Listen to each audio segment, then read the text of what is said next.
Hello, hello Daniel, hello Anya, hello Connor, hello Bura. I'm happy you're here, and I will keep posting everyone that comes in. And we start at 7:30.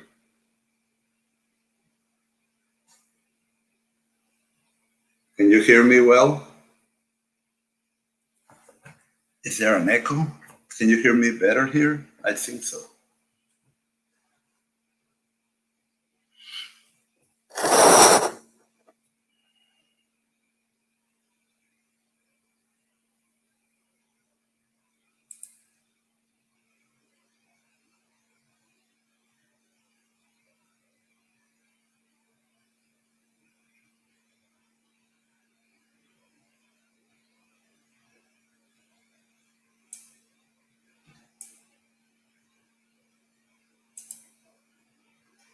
Hello, Joaquin.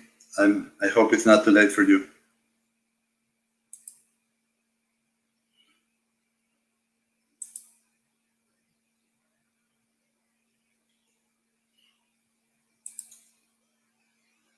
Okay, it's 7:30.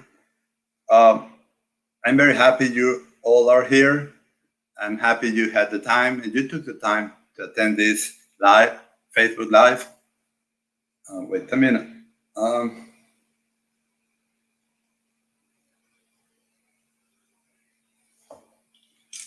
yes, I'm very happy you all are here and you took the time to attend this Facebook Live. I'm going to talk today about why we need certain infrastructure to achieve a total grazing. We all want to improve our land. We want to capture carbon. We want to increase our humus and organic matter content in our soils. And we want to do it at maximum profitability. So today I'm going to talk about the nuts and bolts, what needs to be done in terms of infrastructure to make it easier. We do not want very difficult ways of doing things. We need practical, simple, and cheap ways of doing it so it can be done properly in agriculture and in cattle. Things need to be done at the right time and at the proper time. So if we fail to do it, we're going to get into trouble. So if it's okay with you and everyone is already with StreamYard, I will start. The name is how to build proper infrastructure for correct total grazing. And why did I choose this topic? Because if we want to get results like this, and we want to increase stocking rates 3, 5, 7 times higher than normal, and our land to improve to produce that much more, we need, first of all, to have electric fences. It's very difficult to achieve it without electric fences. Then we need the proper water system and water troughs or water space for our cattle so they can drink enough water, because water consumption determines how well the animal will do. Why do I say this? Because when an animal is limited in its water consumption, it will also be limited in its dry matter consumption. And that has to do with how much forage intake they have and how much is left for production and reproduction. Here we can see total grazing done correctly. If you look closely, you will see this reel here and another one here, 3, 4, 5, 6. That means there are 6 temporary fences already in place in case we get rain, we get a storm, or someone gets sick and cannot change or move the cattle. Now, this type of grazing, where most all stems and leaves are taken by our cattle, is what the soil needs to create more humus, and it's what the plant needs to be more vigorous if you allow enough time, rest time. So first we start with long and narrow. By narrow, I mean 600 feet narrow rectangular paddocks. Those can be one-wire paddocks with plastic PVC post or fiberglass post every 50 feet. So that's very cheap, up to 30 times cheaper than barbed wire, and it works better. And then we further subdivide with these poly braid with these reels and plastic step-in post every 30 feet, more or less. And that's explained in the online course, Total Grazing. Now at the corners, I have done this with a simple T-post and a plastic insulator. They have to be the right type. Don't scrimp on those. You're already saving 10 times. So don't scrimp on the quality of your insulators. Use high tensile, galvanized, class 3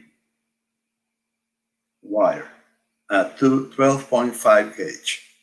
And then I use these scrimps. If you can see them here, the scrimps are slip crimp, so you don't lose any power conductivity. And by putting this at T-post at the corner, because you don't need very high tension, you only need to pull it by hand. It really doesn't require a high tension because it's more of a mental barrier for our animals, because they will be shocked if they touch it, than a physical barrier like a barbed wire or hog net. Then you can use PVC 1/2 inch post or fiberglass. Each one has its advantages and disadvantages. If you see here, this is how I tie the high tensile wire with another piece of wire which is much softer, so you can bend it with your hand around, and that's the wire that goes on the hole on the fiberglass post. The high tensile wire is very difficult to bend, and it goes touching along the side of the post. It doesn't go through the hole. So anytime you need to pass machinery or create a gate, you use bend it, and then the wire, the high tensile wire, can be dropped to the ground or lifted up, as we're going to show. Now the same can be done with fiberglass 1/2 inch PVC post, scheduled 40. It's important that it's scheduled 40, because if you use one that has a lighter wall, it will not last long. This lasts around 10 to 14 years, in my experience, in the hot tropics. Now, why do I say that? If you unbend this or this, then you can lift it up, and you can put a 2-inch PVC pipe that will be around 10 feet long, with a V-notch on the top, that you hook the galvanized wire, the high tensile wire, lift it up, and put it as a sleeve on top of the fiberglass post. So the cows that are going under it do not take it down to the ground. So by using a Uruguayan lift gate, the gate can be positioned anywhere along the one-wire fence, but you need to leave a little slack for that to work. Doing that, you can go in your truck under it, and the cows can go under it. And if you need to move heavy machinery that is wider, you just drop it to the ground and put the step-in post to hold it to the ground, and you drive through. So it's very easy, practical, simple, and cheap. Another option, if you need to make if you don't like to do that, you want to do it differently, is to use a guillotine wire gate, where the PVC or fiberglass post that holds the wire, this will be the wire, the high tensile wire, and it's attached to this PVC post or fiberglass post. And here we did a loop of galvanized wire, and you pull this post through it, and then you bend it this way and drop it to the ground. So it creates tension, so the wire is not sagging and it's tense. That's another way of doing it, and I have done it for many years that way, and it does work. Now, I'm going to talk about what we need to do to move our temporary fences. If you do it by hand, walking, it gets old very fast. You want to do it easy because you have to do it at least 4 times a day, or an average of 4 times a day per group of cattle you use. I try to keep the number of groups to the minimum, 1. But sometimes you need to do 2. And they need to be moved, each one of them, on an average of 4 times a day. So if you have a side-by-side like this Kubota, this is the type of arrangement that I like to use. I put the gear reel, and I like to use the one made in Ireland. And then I put the post on this arrangement I did there, and then I can put the fence out and take it down without dismounting the side-by-side. Here is a closer look of how to attach the gear reel. It's the O'Brien of polybraid. I urge you to use polybraid and not polywire, because polybraid is so much stronger and gives a much better shock to the animals and lasts longer. And so you put the hook of the reel on a slot made on the square tubing that is attached to the frame of the rooftop of the Kubota. In this case, you can do it on any type of vehicle. And here I'm going to show you a video of how it actually works in practice.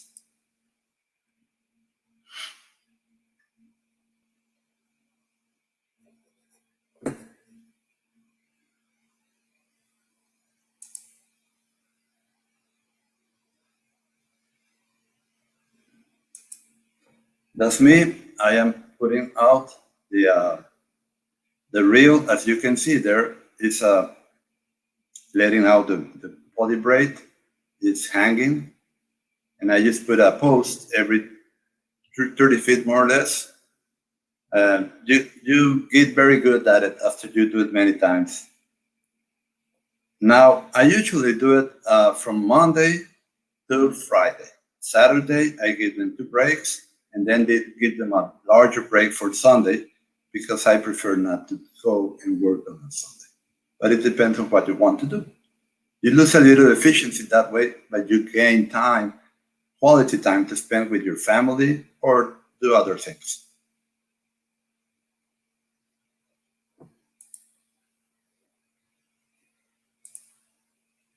Now, temporary fences like this one can also be used on steep slope with multiple moves per day, but it's harder and you have to do it walking if it's very steep. And here is a full of volcanic rock.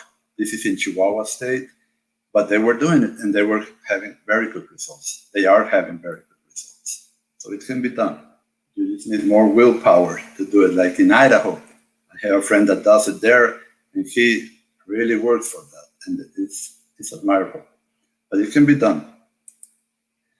Now I'm going to talk about water. Remember, I said that water was all important. Clean water is very important for our livestock to do well.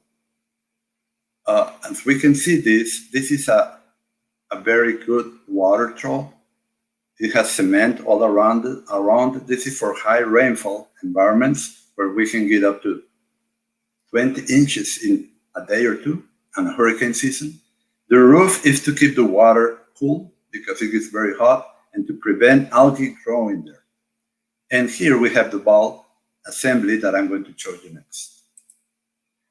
A simple, very high flow, 3-inch total opening bulb for gravity or low water pressure. If you see here, you will see that this is a plate, a round plate. This is a 3-inch pipe, metal pipe that comes down in a 90-degree corner. Down here is level, and from here we are hanging this rod. The rod has this metal plate with a rubber gasket on it, and by tying string or polybraid in this case from the end to a 5-gallon water jug, it will close when the water trough is full. So this is a very simple way to water up to 500 or 700 animals from gravity fed with a siphon from a pond. That works well. Now let's see another option. The easiest and most profitable or reliable way is to have a pond with a good bottom and polybraid all around it with plastic posts, electric fence. It has to be charged so the cows can get in to drink water but do not get to swim in the water. Why is this so important? When you allow cows to go into the water to cool off or just to get into the water, they do not only make the water dirty with their poop and urine, but they also take a lot of water out in their hair coats, and in a dry climate, it will dry outside of the pond, and we will lose up to 30% of it.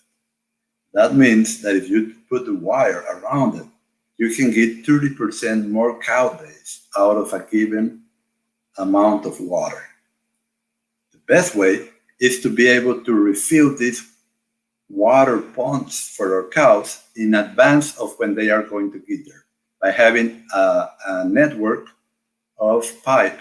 I prefer to use 2 inches to 3 inches for large ranches with large groups.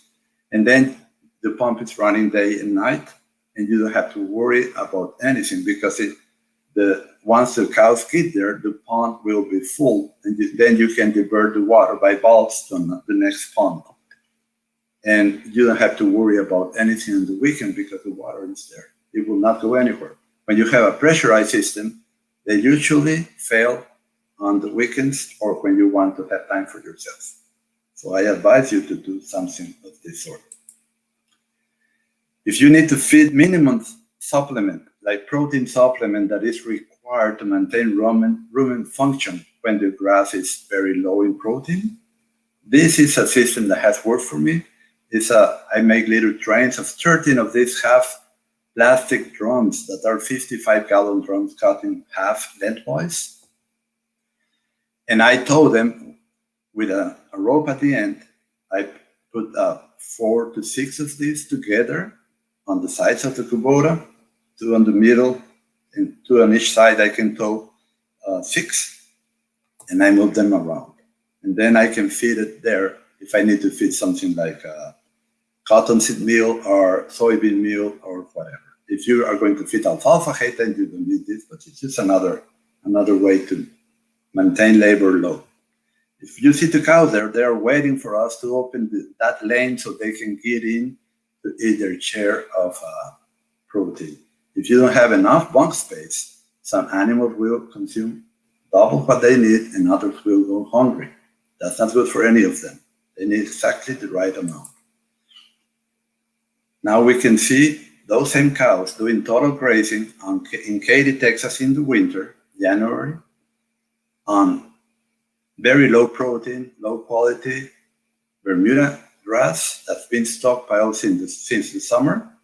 But as you can observe, they have good body condition, even under those conditions. So that's where we make our money, mainly by savings and by increasing stocking rate while maintaining good body condition. Now, what do we need to maintain good body condition? Well, an absolute requirement is adapted genetics with the correct selection guidelines. It is needed. I assume you all like this type of animal. This is a young bull. It's selected correctly of Rancho Carretas in Chihuahua, Mexico, in the mountains. He's a 1/4 Machona, 1/4 Angus, 1/4 Charolais, half-blood Machona. I'm not saying that you need that same mix. I'm just saying that the correct selection guidelines and the adapted genetics that you use will allow you to do total grazing at the very high stocking rates, like this bull. He's at 6 times higher stocking rate than normal, and him and his dam have been doing total grazing, like in the first slide. So that's what we need not only the infrastructure, but we also need to work on the genetics. Okay, well, I'm finished. I would love to hear your questions, to read your questions, and then we can share them here.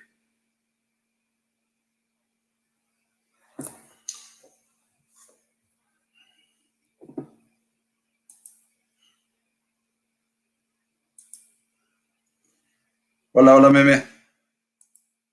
Hello, Brian. I'm happy to see you here. Mark, happy to see you, Mark. Now, Luis Arturo Hernandez. Hola, hola, ¿qué tal? I would love to have, oh yeah, I forgot. You can, now, how to select your animals? Well, I built a detailed free practical guide that you can download there, and it's a PDF, so you can start by visually evaluating the bulls you want to use. Either you buy them or you select them from your own herd. They need to look like the PDF explains. You will get it 80% perfect by doing that. 80% of your selection will be good by doing that. So I urge you to look at that down. You can download that free guide.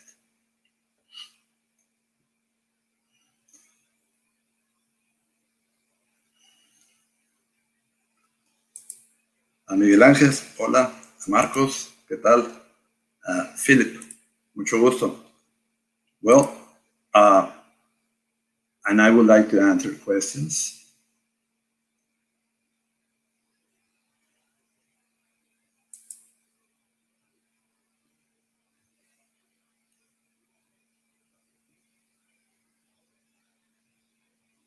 Okay, I have the first question. For how long do cattle stay in each section by Felipe Borges? Okay, as I was saying, the ideal is to not have them more than 2 hours in each section. That's the ideal. But sometimes we have to start with one move every 7 days, one move every 3 days, one move every day, 2 moves per day. And the optimum, according to my observations and studies and experience, is an average of 4 moves per day. We want them hungry in the morning and satisfied in the afternoon. It's all explained on my online course, Total Grazing. Another question.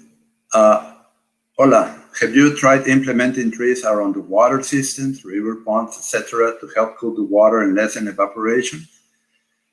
pH is also super important within the cattle's free-fed system.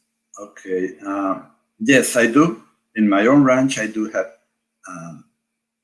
trees around the water pond, but that's in Chihuahua and that's not my ranch. That's a client, a past client ranch, and they are in a very low rainfall environment, an average of 16 inches of rainfall.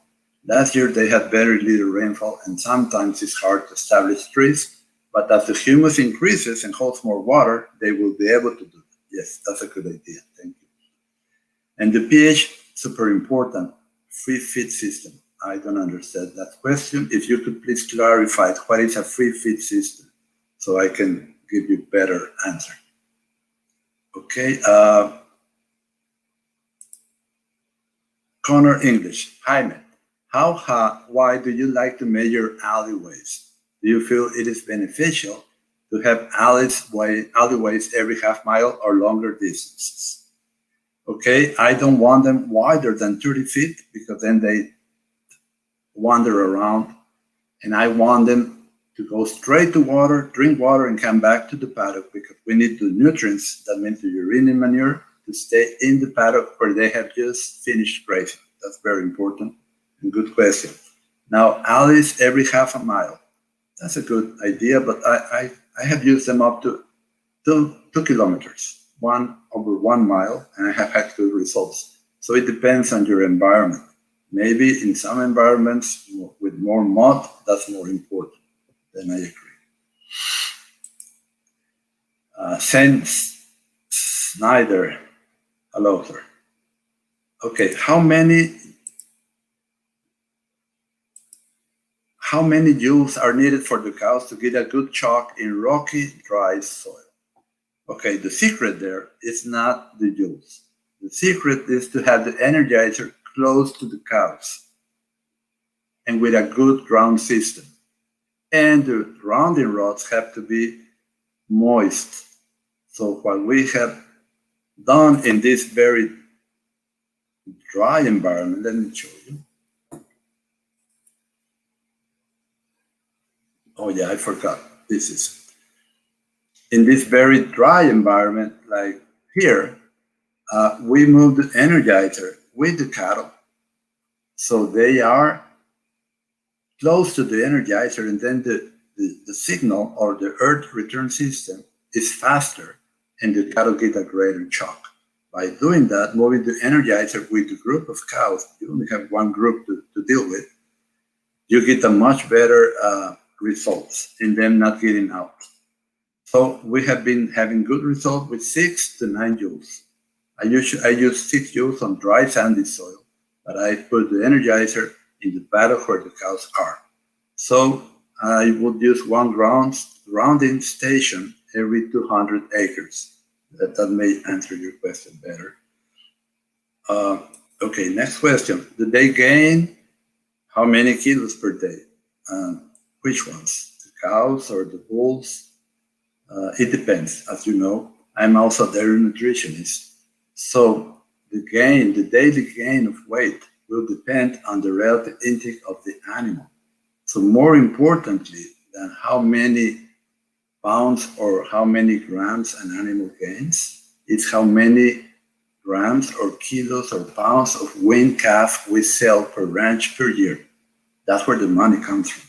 We need to concentrate on that and stop thinking so much of production per animal. Production per animal is needed, and we need to achieve a minimum to be profitable. But we don't need to get carried away by that. Normal and depends on environment, but in the tropics, if you get half a kilo, a little over a pound per day average gain, you're doing good. In other environments, you can get higher, in others lower. So it depends. Now I'm going to go here. David Marcel, how can we teach our cattle that have been making continuous grazing to start to do total grazing? We have mainly Cebu, and we are located in Colombia. Okay, one way is to start training them in the corral so they don't get out. Is put a very hot wire in the middle of the corral so they can experience the shock. Usually, the smarter will allow the not so smart to touch it first, and then they will learn by observing. Sometimes they are like people, and they need to go and touch it themselves. So 1 or 2 days of that, and then you can put them in a smaller paddock, not so small, and in a week, at the most, they are trained. If you do it right with the energizer, very close to them. Don't try to put the energizer miles and miles away, because then you can run into trouble. Gracias. Okay, sorry. Okay, Liz Ginesta. Hi, how many times per day cattle go to the water? Do you get there or they go anytime they want? Oh, that's a good question. Water access needs to be unlimited. They have to go whenever they want, and they need to go day and night. Usually, if the water is good quality, the cows go to the water and drink enough water to not have to come back. They go 2 to 3 times per day. The further it is, the less frequently they go. I say it's a very good question because we need to observe our cattle. And if they go as a group, the whole herd to drink water, something is stressing them. They need to go in small groups of 3 to 7 animals. So you will see the alleys, cows coming back and forth all the time. That's normal, and that's what you should look for. Now, Guerrero. Good afternoon, Jaime. What watering technique do you recommend for ranches that are of a high slope like those in the mountains of Chihuahua? Also, what is the maximum distance that you will have this water system from the cows in desert environments? Okay, from experience in the desert, 2 kilometers will be the longest distance I would like them to travel. You need adapted genetics, as I said, And on a high slope, the closer the better. When it's a very steep slope, I prefer to have a water source on the top of the mountain and another water source at the bottom. Then when they are in the middle, they can go either way, because if you force them to go from the top to the bottom and back up, you're going to lose a lot of energy that could be used for production. So the closer the better, up to a point. There is a scale where you don't get more money out of your investment if you put like every 100 meters or every 300 feet. But you will get good results with what I said, like a kilometer, 1 mile tops. Okay, Charity Waddington. Are you ever concerned with wheat seeds in alfalfa hay when using it for protein supplement and stockpile native range? No. That to me will be a no problem. I concentrate my attention and I focus on what I want to achieve, not what I don't want to achieve. When you focus and work and manage for what you want to achieve, a healthy rangeland with a high percentage of desirable species and a lot of good plants per square yard, that's what you're going to get. When you start to worry about things like weeds, remember that every square yard has thousands and thousands of different types of seeds, of wheat seeds, but they will not come up until conditions are right for that. That's why total grazing is so important, because we mulch the soil to where the best species can sprout, and then we allow the long rest period for them to establish and reproduce. In other systems like selective grazing, they don't achieve that, and that's why they don't get this type of results. Luis Arturo Hernandez, if you want to have an average of 1,000 cows together grazing, what type of water system do you recommend? Type of water deposit and diameter of pipe. Well, first of all, don't do 1,000 cows together. That's too large a herd, where the most timid animals will not perform well. I prefer not to go over 700 to 800 mama cows. Now, for 700 or 800 mama cows, any of the water troughs I show you or the pond will work. And what type of pipe? At least 2 inches, from 2 to 3 inches, depending on distance. You know, there is a friction loss, pressure friction loss from distance. So if you use 2-inch pipe and you are over 2 kilometers away and on level ground, you will get very little water at the end, unless you use too much pressure, and that's expensive. So there I would use a 3-inch. But if it's 1 kilometer away, 2 inches and a half would work well. Remember, 2 inches deliver half the amount of water per second or per minute than 3 inches. And 1.5 inches, half of 2 inches.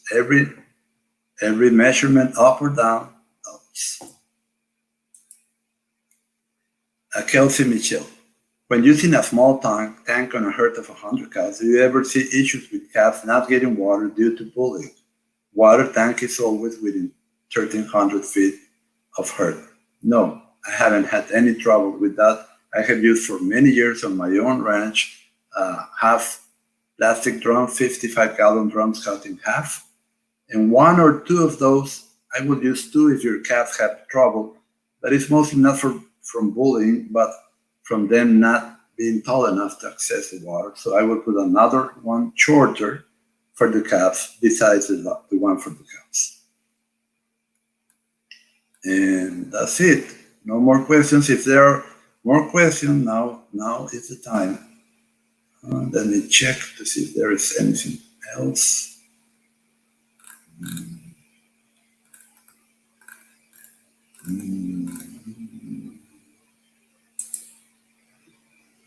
Okay, this is the free PDF that I was talking about. You can download it on this webpage, and I urge you to do it. You only have to put your email address there, and you will get it by email.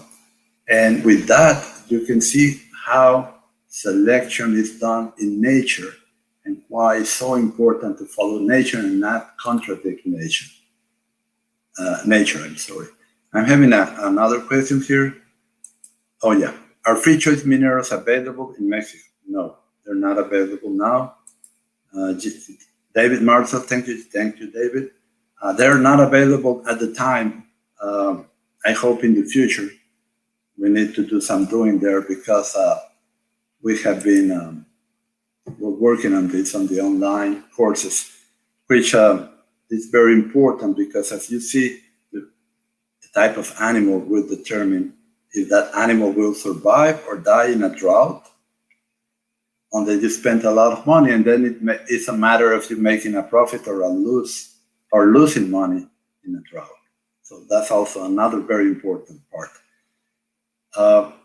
I would like to answer any more questions if you have them. And if not, I will thank you all for being here with me. And I hope to see you next time on our Facebook Live. I will be doing one next week, I hope. And see you there. Thank you.